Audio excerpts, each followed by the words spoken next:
Demak, ana endi ko'pchilik tibbiyot talabalarini qiziqtirgan bir savolga to'xtalib o'tamiz. Ya'ni qandli diabetda bilamizki, diabetik ketoatsidoz kuzatiladi. Aynan qandli diabetning birinchi turida. Va mana shu holatda qondagi kaliyning miqdorini tekshirganimizda yuqori chiqadi-yu, ya'ni giperkalemiya holati kuzatiladi-yu, nima uchun umumiy kaliyning miqdorini tekshirganimizda kam chiqadi? Savol shu. Ana endi bunga o'zimiz javob topib ko'ramiz. Endi mana shu savolga o'zimiz javob topib ko'ramiz.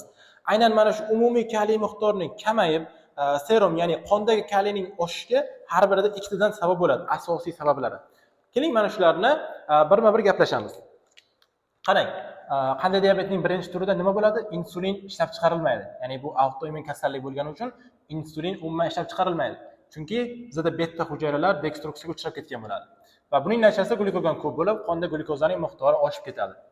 Va ana endi shunda insulin kamayib ketganligi uchun bizda antifazlarimiz bor, ya'ni aktiv hisobda ishlaydigan. Va bu antifazlar normal holatda 3 ta natriyni tashqariga chiqarib, 2 ta kaliyni ichkariga olib kirish vazifasi bor edi. Ana endi mana shu insulin kamayganligi sababli bu yaxshi ishlamaydi. Va buning natijasida kaliy tashqariga ko'payib ketadi. Va bu bizda qondagi kaliyning oshishiga olib keladi. Va bu demak birinchi sababimiz edi. Ikkinchi sababimiz nima? Aynan mana shu qonda oshishiga. Ikkinchi sabab aynan mana shu ketoatsidoz. Ya'ni ketoatsidoz nima bo'lyapti? Vodorod ionlari oshib ketyapti. Vodorod ionlarining oshib ketishi natijasida high anion-ga metabolik atsidozsiz kuzatiladi. Ya'ni atsidoz kuzatilgan paytda hujayralarimiz ham bizda mana shu atsidoz holatini kamaytirish uchun harakat qilib, kaliy ionlarini tashqariga chiqaradi va vodorod ionlarini o'ziga qabul qiladi. Tushunarli? Bu kaliy ionlari tashqariga chiqish natijasida qayerga boradi yana? Aynan mana shu qondagi miqdorni oshirib beradi. Demak, bu bizdagi ikkinchi sabab ekan.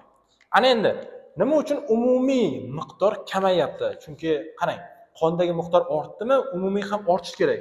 Lekin bizda kamayyapti, to'g'rimi? Ana shu yerda asosiy point bo'ladi. Birinchisi nima?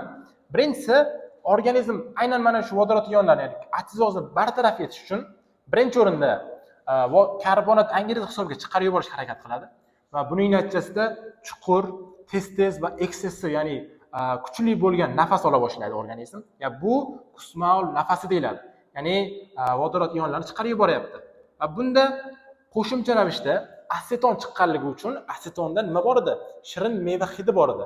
Aynan mana shu qandli diabetning birinchi turida diabetik ketoatsidoz kuzatilsa agar, u bemorlar bilan gaplashganda nafasidan meva hidi, ya'ni shirin meva hidi keladi. Qarang, birinchi sababi nima? Bu shunchaki birinchi holat edi. Ana endi umumiy kaliyning kamayishiga sabab nima? Birinchisi miyamizda joylashgan xemoretseptorlarning trigger zonasi. Aynan mana shu zonada vomiting, ya'ni qusish zonasi joylashgan bo'lib, bu bizda qushishni keltirib chiqaradi. Va buning natijasida oshqozondagi hashqolar chiqib ketadi. Hashqolarga qo'shilib nima chiqadi? Suyuqlik yo'qotiladi. Va mana shu suyuqlik yo'qotilishi sababiga suyuqlikning tarkibida nima bor? Kaliy bor. Kaliyning miqdori hujayrada kamayib ketadi. Demak, bu umumiy kaliyning kamayishiga birinchi sabab edi. Ikkinchi sababimiz nima? Ikkinchi sababimiz bizda glyukozaning miqdori ortgan, to'g'rimi? Aynan mana shu insulin bo'lmaganligi uchun glyukozni o'zlashtira olmaydi ham.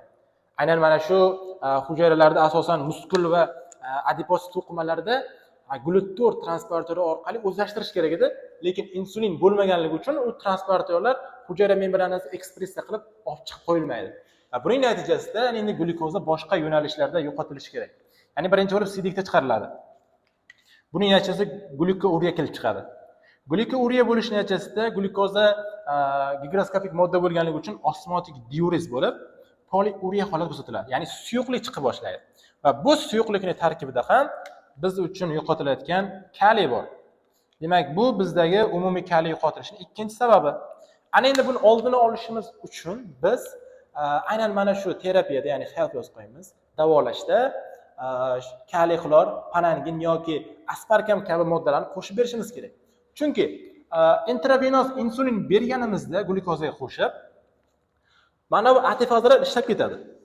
Mana bu ketoatsidoz bartaraf etiladi va antifazlar ishlab ketadi. Ishlashi natijasida kaliy tezlik bilan hujayralar ichga kiritiladi. Hujayra ichga kirishi natijasida gipokalemiya holati kuzatilmasligi uchun aynan mana shu tabletka va dorilarni bemorga qo'shib berishimiz kerak bo'ladi. Demak, asosiy sabablari mana shu. Agarda siz qandaydir boshqa bir sabablarni bilsangiz agar kommentariyada belgilab keting.